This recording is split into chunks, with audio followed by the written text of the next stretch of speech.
आज ही मेरी शादी हुई थी, लेकिन विदाई के समय मेरी माँ ने कहा, कोमल, अपने पति को शादी की पहली रात अपने पास मत आने देना। अगर शादी की पहली रात वह तेरे करीब आ गया तो वह तुझे तलाक दे देगा। इसलिए मेरी इस बात का ध्यान रखना कि तेरा पति तुझे छू ना पाए। मैं हैरान होकर अपनी माँ को देखने लगी। मेरी माँ ने कहा, बस मेरी यही बात मान लो। अभी फिलहाल जितनी तुझसे कोशिश हो सके अपने पति से दूर रहना। मैंने कहा, लेकिन मम्मी ऐसा क्यों? वह मेरा पति है और वह क्यों मानेगा? और फिर सूरज ने कितनी जिद के बाद मुझे पाया है, फिर वह भला मेरे करीब क्यों नहीं आएगा? और फिर मेरी माँ ने मुझे ऐसी हकीकत बताई कि मैं काँप कर रह गई। मैंने कहा, माँ, आपको यह शादी नहीं करवानी चाहिए थी। आपको कम से कम सूरज की जिंदगी बर्बाद करने से पहले एक बार तो सोचना चाहिए था। जब यह सच्चाई सूरज को पता चलेगी तो उनका पूरा घर ही बर्बाद हो जाएगा। यह आपने अच्छा नहीं किया। मेरी आंखों में आंसू आ गए थे। मेरी माँ ने यह सच्चाई मुझसे क्यों छुपाई थी? मेरी माँ ने कहा, यह शादी सूरज की जिद पर हुई है। मैंने तो इस रिश्ते के लिए पहली बार में ही मना कर दिया था, लेकिन उन लोगों ने जब नहीं माना तो मैंने भी सोचा, अच्छा है, तेरा भी घर बस जाएगा। और कौन माता पिता नहीं चाहेंगे कि एक बेटी का घर बसे, और हो सकता है समय गुजरने के साथ साथ तेरी जिंदगी में भी खुशियों के रंग भर जाए। क्योंकि तू कब तक हमारी दहलीज पे बैठी रहती? मैं क्या करती? उदास मन से अपने ससुराल आ गई। मैंने ऐसा ही किया, पति को करीब ना आने दिया। सुहाग रात के कमरे में वह बेड पर बैठा मेरे हुस्न की तारीफें कर रहा था, और जैसे ही उसने मेरा हाथ छुआ मैंने उसे पीछे की तरफ धकेल दिया। वह हैरान हुआ। मेरा पति सूरज मुझे वजह पूछने लगा तो मैंने रोना धोना शुरू कर दिया, लेकिन मैंने कुछ नहीं बताया। फिर एक दिन मेरे पति सूरज को जब पूरा राज पता चल गया तो मैं किसी को मुंह दिखाने के काबिल नहीं रही, क्योंकि मैं सूरज के कमरे में बेड पर बैठी थी और वह मेरे सामने बैठा मुझे बड़ी हैरत से देख रहा था।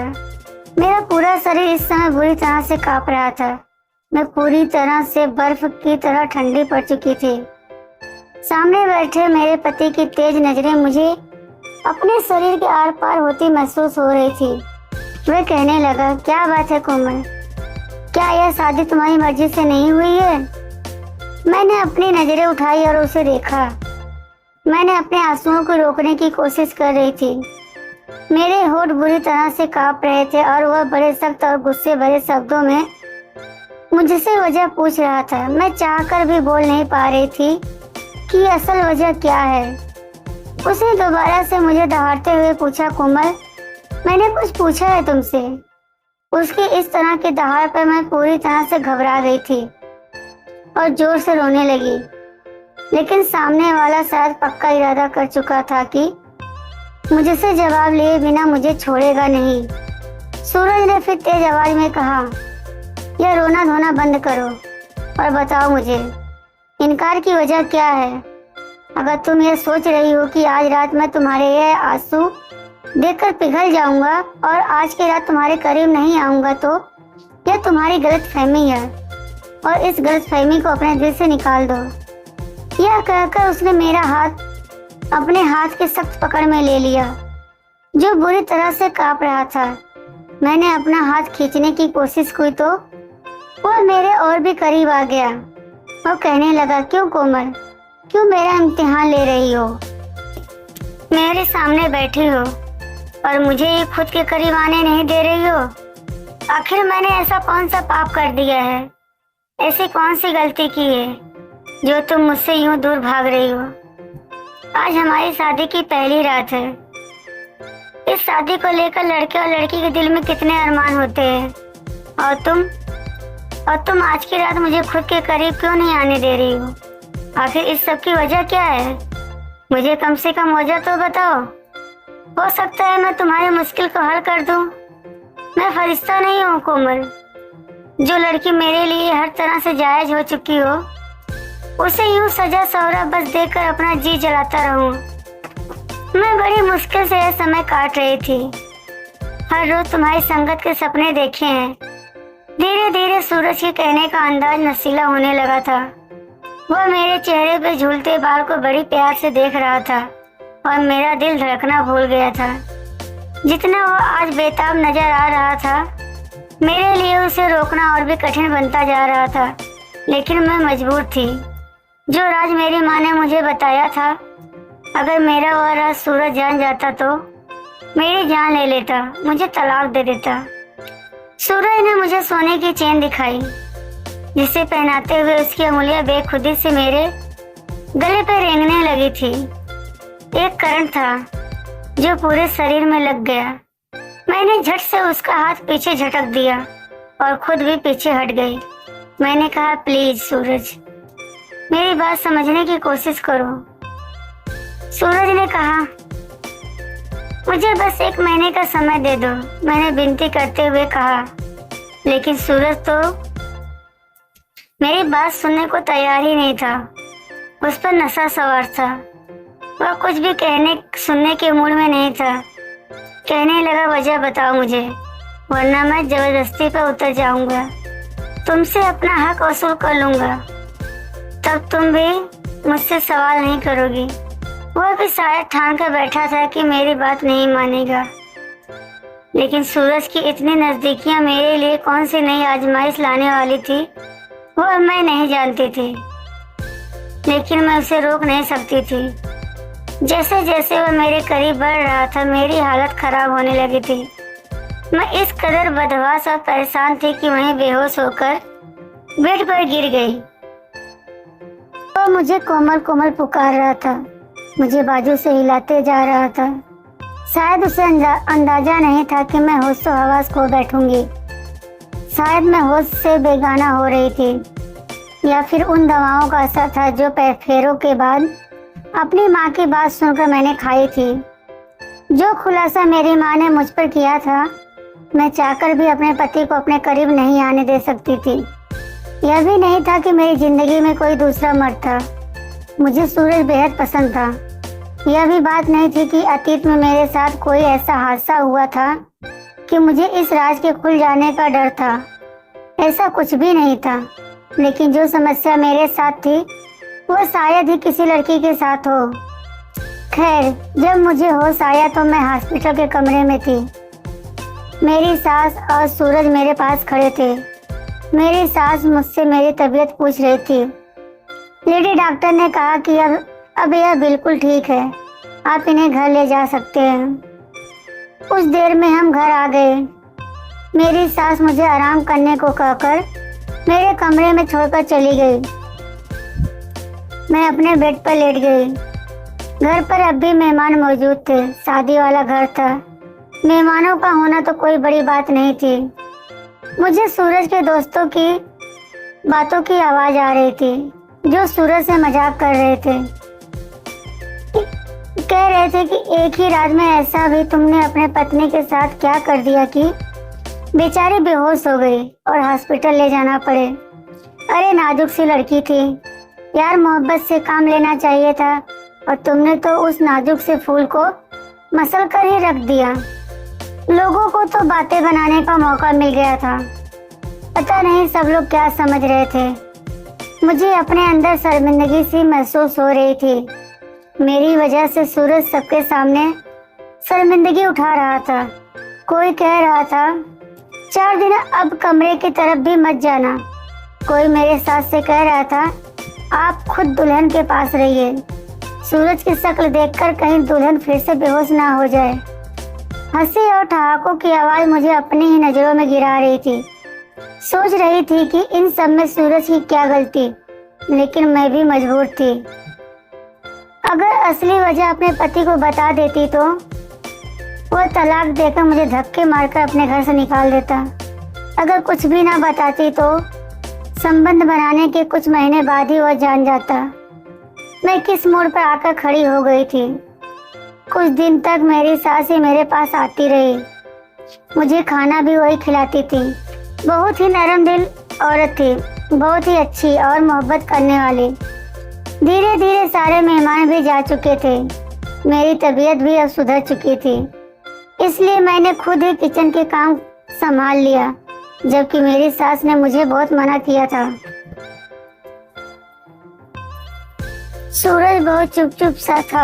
खाने के बीच भी मुझे सिकवा भरी नजरों से देखता रहता। मेरे ससुराल में बस मेरी सास और मेरे पति ही रहते थे। सूरज मेरी सास की इकलौती औलाद था।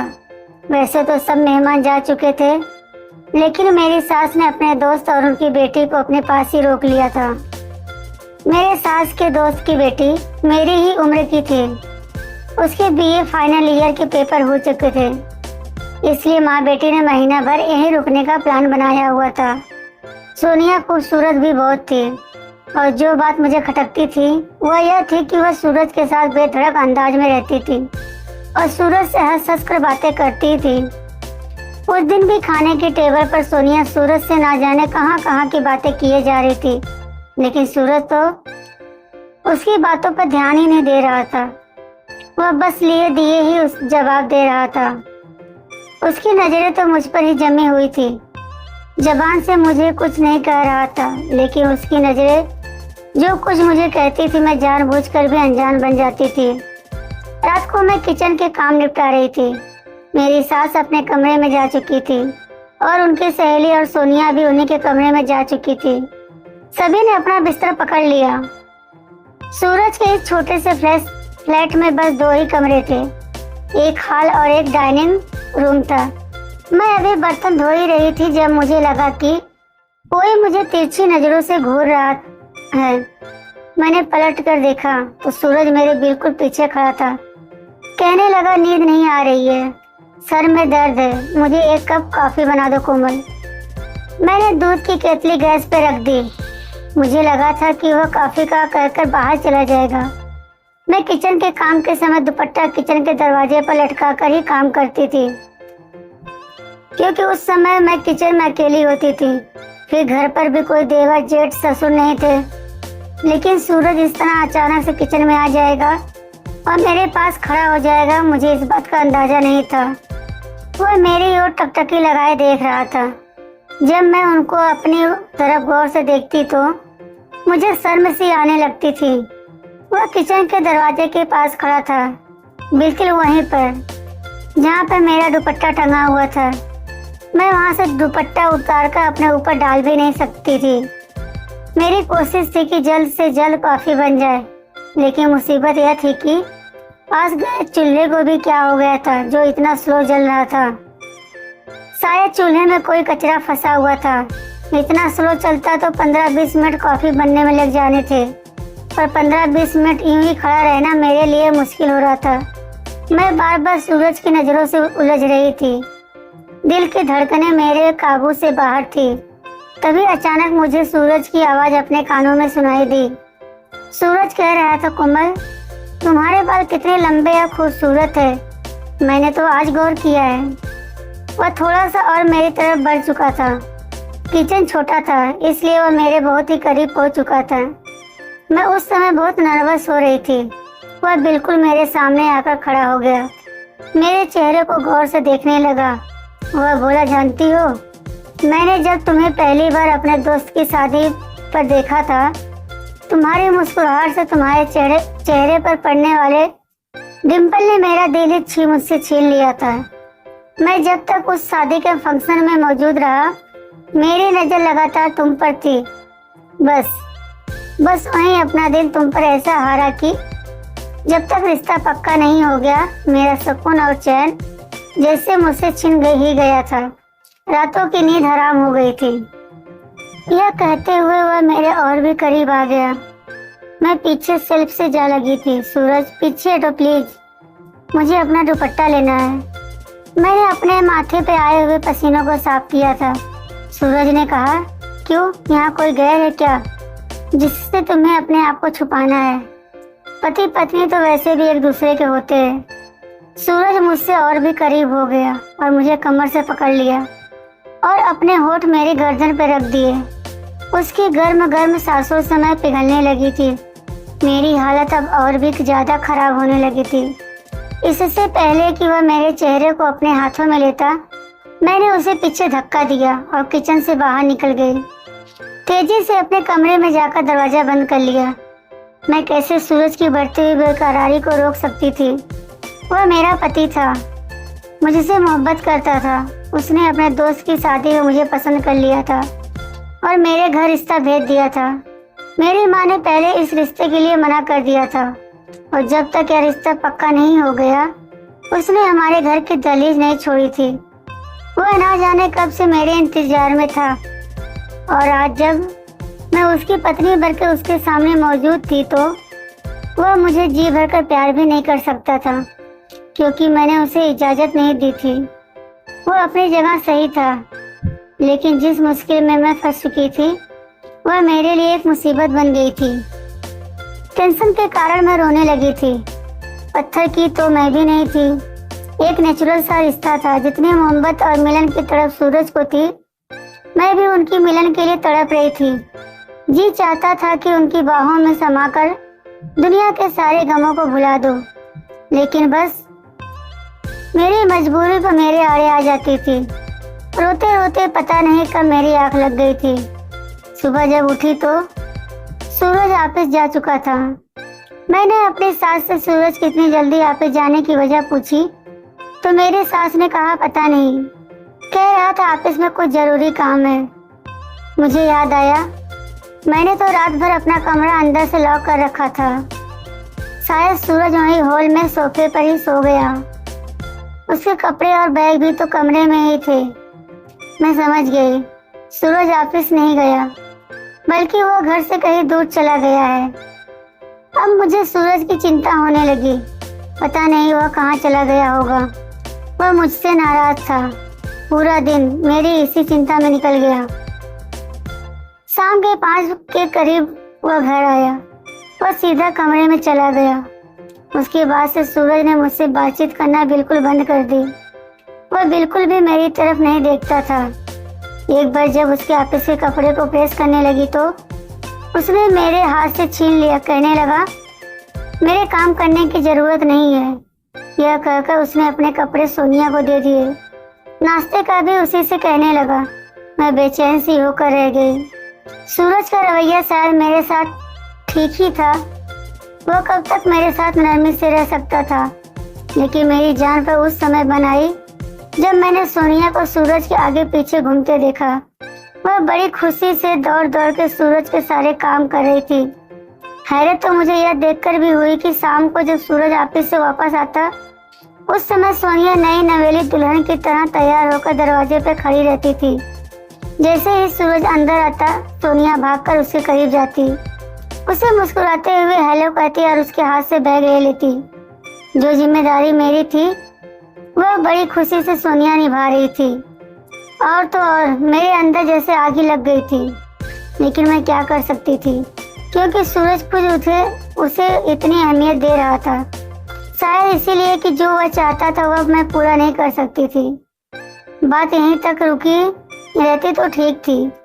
एक बार रात के समय मेरी आँख खुली तो मुझे बाहर डाइनिंग रूम में बातों की आवाज आ रही थी।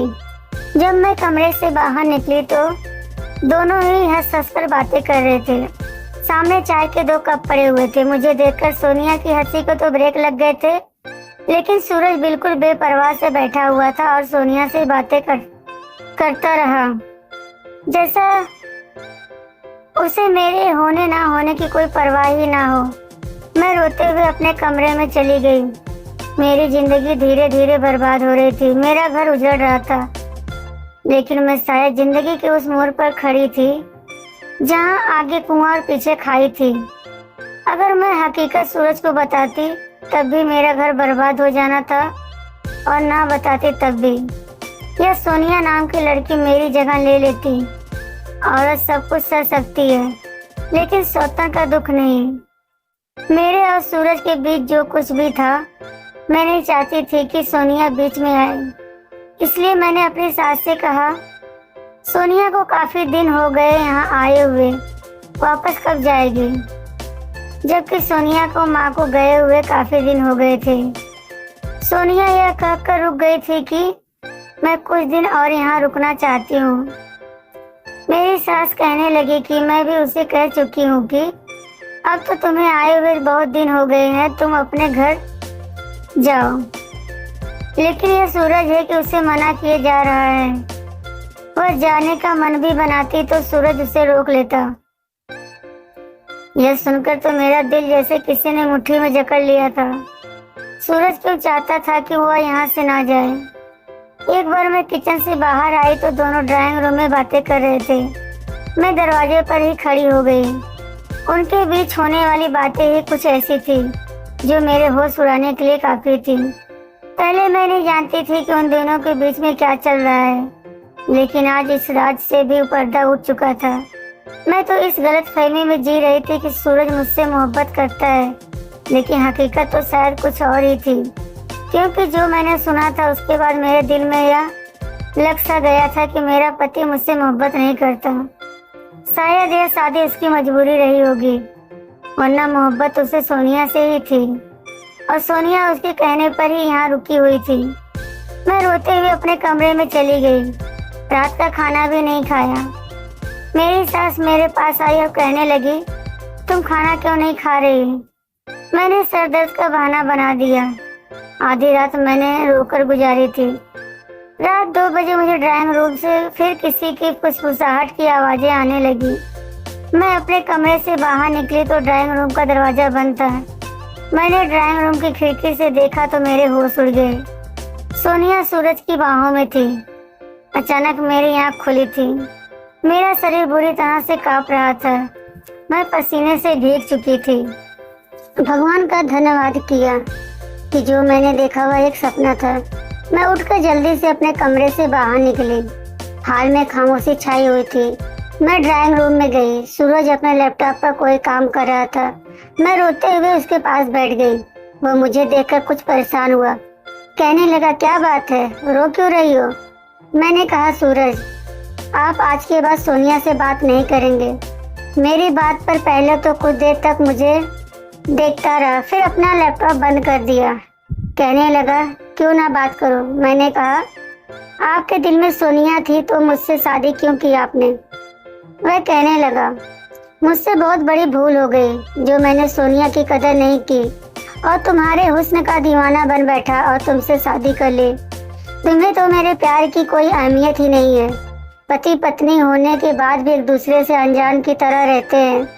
सोनिया मुझसे पहले ही मोहब्बत करती है और मुझसे शादी करना चाहती है और अब मुझे भी इस बात का एहसास हो गया, इसलिए मैं सोनिया से शादी करना चाहता हूँ। यह सुनकर तो मेरा दिल ही चकरा गया था। मैं फूट फूट कर रोने लगी। मैंने कहा, आप ऐसा नहीं कर सकते, मुझे यूं बर्बाद नहीं कर सकते, मैं मर जाऊंगी आपके बगैर। सूरज, मैं आपसे बहुत मोहब्बत करती हूँ। मेरी बात सुनकर सूरज ने मेरा हाथ पकड़ा और कमरे में ले आया और कमरे का दरवाजा बंद कर दिया। कहने लगा, बस यही तो सुनना चाहता था मैं। यह जानता था कि तुम्हारे दिल में क्या है, इसलिए मैंने सोनिया से विनती की कि वह मेरे साथ मिलकर यह ड्रामा करे। कोमल, सोनिया मेरी सगी बहन है। मम्मी की सहेली की कोई औलाद नहीं थी, इसलिए मम्मी ने सोनिया को उन्हें दे दिया था। यह बात मेरे लिए एक नया खुलासा थी। फिर सूरज बोला, तुम्हारी दूरियों ने मुझे बेहद परेशान कर रखा था। मुझे लगा शायद तुम किसी और से प्यार करती हो, इसलिए मुझसे दूर रहने के बहाने ढूंढती हो। इसलिए मैंने सोनिया के साथ मिलकर यह ड्रामा किया और आज तुम्हारे इजहार ने मेरे अंदर एक इत्मीनान और सुकून भर दिया है। शायद तुम्हारी मुझसे दूरी एक नेचुरल झिझक थी। सूरज मेरे करीब आने लगा, इतना करीब कि उसने मुझे अपनी बाहों में भर लिया। सूरज ने मदहोश होते हुए कहा, कोमल, अपने दिल दिमाग से सारा डर निकाल दो। मैं तुम्हारा पति हूँ, तुमसे बहुत प्यार करता हूँ। तुम्हें कभी कोई तकलीफ नहीं पहुँचाऊंगा, हमेशा अपने पलकों पर रखूंगा, कभी कोई भी शिकायत का मौका नहीं दूंगा। इस बार मैं उससे रोक नहीं पाई, क्योंकि अपनी जुबान से मैं इजहार मोहब्बत कर चुकी थी। पूरी रात मेरी डर में गुजरी थी कि जिस दिन मेरा सच सूरज को पता चल गया वह दिन मेरा इस घर में आखिरी दिन होगा। खैर, मेरी संगत पाकर सूरज बेहद खुश था। कुछ दिनों बाद सोनिया भी वापस चली गई थी। बस मेरा दिल हर समय डर के साये में रहता था कि जब मेरी सच्चाई का पता सूरज को होगा तो मेरा क्या होगा। हमारी शादी को कुछ ही महीने गुजरे थे जब एक बार मेरी सास खाने के बीच कहने लगी, सूरज, मुझे जल्द से जल्द पोते या पोती की खुशखबरी सुनाओ। तुम मेरी इकलौती औलाद हो और मैं चाहती हूँ कि जल्द से जल्द दादी बन जाऊं। इस सोने आंगन में एक छोटे से बच्चे की किलकारियां गूंजे। यह सुनते ही मेरे हाथ से प्लेट गिर गई। मैंने जल्दी से प्लेट उठाई। सूरज ने मेरी तरफ देखकर कहा, क्या बात है कोमल, तुम इतनी परेशान क्यों हो रही हो? मैं उसे क्या जवाब देती, मेरी तो भूख ही मिट चुकी थी। फिर सूरज ने मुस्कुराते हुए अपनी माँ को तसल्ली दी, माँ अभी इतनी भी जल्दी क्या है, आपको खुशखबरी भी जल्दी ही मिल जाएगी। लेकिन मेरी सास को तो बहुत ही जल्दी थी और शायद उनकी यह जल्दबाजी स्वाभाविक भी थी। उनके 2 ही तो बच्चे थे।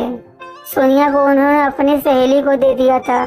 उनके पास सिर्फ सूरज था। ना जाने कितने वर्षों से यह घर सूना पड़ा हुआ था, इसलिए उन्होंने बच्चों की बहुत जल्दी थी। अपनी माँ के बार बार कहने पर सूरज मुझे एक लेडी डॉक्टर के पास ले गया। उसने बहुत से टेस्ट लिख कर दे दिए। मेरा दिल बेहद बेचैन था। जो भी हो रहा था अच्छा नहीं हो रहा था। मैं डरते डरते सूरज से कहा, मम्मी को इतनी भी जल्दी क्या है बच्चों की? सूरज ने तो मेरा हाथ थामकर बोला, कोमल मुझे तो बच्चे बहुत ही ज्यादा पसंद है। मैं तो चाहता हूँ भगवान मुझे एक ही बार में 2 बच्चे दे दे। सूरज की बातें मेरा दिल दहलाने के लिए काफी थी। जो हकीकत मेरी माँ ने मुझे बताई थी, मैं जानती थी कि मैं इस खुशी को सूरज को नहीं दे सकती। और जिस दिन यह बात सूरज को पता चली, वह दिन मेरा इस घर में आखिरी दिन होगा। वह मुझे कभी भी सच्चाई के साथ स्वीकार नहीं करेगा। फिर वह समय भी आ गया जिस दिन मेरा सोनोग्राफी हुआ था। उस दिन मेरी आत्मा जैसे मेरे शरीर से निकल रही थी। जिस तरह से सोनोग्राफी करने वाली बार बार मेरे चेहरे की तरफ देखती तो कभी स्क्रीन की तरफ, तो मेरी जान जाती हुई महसूस हो रही थी। मेरी आंखों से आंसू बहने लगे। मैंने डॉक्टर से विनती की कि वह मेरे पति को मेरे बारे में कुछ ना कहे, लेकिन वह कहने लगी, यह तुम कैसी बातें कर रही हो? हमें यह ऑर्डर नहीं है, और वैसे भी अगर मैं नहीं बताऊंगी तो कोई और अल्ट्रासाउंड वाला बता देगा। यह बात बहुत ज़्यादा दिनों तक छुप नहीं सकती। भलाई इसी में कि आप अपने पति को खुद ही सच्चाई बता दे। मैं उनसे विनती करने लगी कि मेरा घर टूट जाएगा, लेकिन शायद मेरी किस्मत ही खराब थी। मेरी रिपोर्ट सूरत तक पहुंच गई थी। जैसे ही लेडी डॉक्टर ने वह रिपोर्ट देखी तो मुझे हैरत से देखने लगी और उसने मेरे रिपोर्ट की सारी सच्चाई सूरज को बता दी। और मैं यूं थी कि पत्थर की तरह कुर्सी पर बैठी हुई थी। मेरा सारा सच सूरज के सामने आ चुका था। सूरज के बदलते हाव भाव और बदलती रंगत मेरी जान निकाल रही थी। घर जाते ही मेरी सास ने सूरज से मेरी रिपोर्ट के बारे में पूछने लगी तो सूरज कहने लगा, अभी डॉक्टर ने कुछ नहीं बताया है। यह सुनकर मुझे थोड़ी राहत मिली, क्योंकि अगर मेरी सास को पता चल जाती तो उसी वक्त मेरे हाथ पकड़कर मुझे घर से निकाल देती। मैं चुपचाप अपने कमरे में चली गई थी। उस समय मेरी बेचैनी अपने चरम सीमा पर थी। मेरी जान निकली हुई थी। सूरज ना जाने कमरे में आकर मुझसे कौन सी सजा सुनाने वाला था। सूरज जब कमरे में आया तो उसकी आंखें लाल थी। मेरा दिल तो जैसे धड़कना भूल गया हो। मेरे आंसू बह रहे थे। वह मेरे पास आकर बैठ गया। कुछ देर मुझे खामोशी से देखता रहा। उसने जुबान से तो कुछ नहीं कहा, लेकिन उसकी नजरें जैसे बहुत कुछ कह रही थी कि इतनी बड़ी बात मुझसे क्यों छुपाई। मैं बस लगातार आंसू बहा रही थी। मैंने खुद को तकदीर के हवाले कर दिया था। थोड़ी देर बाद सूरज कहने लगा, बस एक बात बता दो कोमल, क्या तुम यह बात पहले से जानती थी? मैंने ना में सिर हिला दिया। मैंने कहा, मेरी माँ ने मुझे शादी की रात फेरों से कुछ देर पहले ही यह बात बताई थी। यही वजह थी कि मैं आपको अपने करीब आने से रोक रही थी, ताकि जब आप यह सच जानकर मुझे तलाक ना दे दो। यह कहकर मैं रोने लगी और कहने लगा, तुमने अच्छा नहीं किया कोमल। तुम जानती थी कि मैं इकलौता हूँ। मेरी माँ को औलाद चाहिए। तुम्हारी माँ अगर सच्चाई जानती थी तो उन्होंने हमें अंधेरे में रखकर गलत किया। यह कहकर सूरज कमरे से बाहर चला गया। पूरी रात वह कमरे में नहीं आया था। मेरी माँ ने मुझे शादी की रात रोते हुए यही तो बताई थी कि मेरे अंदर जन्म से ही बच्चेदानी अविकसित थी। मैं कभी भी माँ बन ही नहीं सकती थी। 14-15 साल की हुई तो मुझे पीरियड नहीं आए थे। मेरी माँ को भी चिंता हुई थी। मैं 16 साल की भी हो गई थी, लेकिन पीरियड तब भी नहीं आए। फिर वह मुझे एक लेडी डॉक्टर के पास ले गई, जहाँ मेरा सोनोग्राफी हुआ था। लेकिन मेरी माँ ने उस समय मुझसे मेरी यह हकीकत छुपा ली थी। उन्होंने यही कहा कि तुम्हारे अंदर थोड़ी सी कमी है, जो समय के साथ साथ ठीक हो जाएगी और तुम नॉर्मल हो जाओगे। मैं भी इस बात को भूल गई और अपनी जिंदगी में मगन हो गई थी। लेकिन शादी की रात फेरों से ठीक पहले मेरी माँ ने मुझे यह सच्चाई बताई थी। फिर मुझे यह भी कहा गया कि जितना हो सके तुम सूरज से दूर रहना, क्योंकि अगर वह तुमसे संबंध बनाएगा तो जाहिर है कि कुछ समय के बाद बच्चे के बारे में भी कहेगा, और उसके लिए जब वह डॉक्टर के पास लेके जाएगा तो यह हकीकत उस समय खुल जाएगी। और आज वह दिन आ चुका था। मेरी हकीकत सूरज पे खुल चुकी थी। मैं फूट फूट कर रो रही थी, लेकिन वह एक बार भी मेरे आंसू पोंछने नहीं आया। सुबह तक मैं समझ चुकी थी मुझे क्या फैसला सुनाया जाने वाला है। जब मैं सुबह कमरे से बाहर निकली तो सूरज अपने ऑफिस जा चुका था। पूरा दिन मेरा बेचैनी से गुजरा था। जब वह घर आया तो उसके चेहरे पर एक उदासी छाई हुई थी। उसके हाथ में रिपोर्ट पकड़ी थी, जो मेरी सास के सामने रखी थी। मेरी तो जान ही निकल गई थी, लेकिन फिर मुझे पता चला कि मेरी सास बिल्कुल अनपढ़ है। वो कहने लगी, सूरज, मुझे इन रिपोर्ट का क्या पता किसमें क्या लिखा है, मुझे बताओ।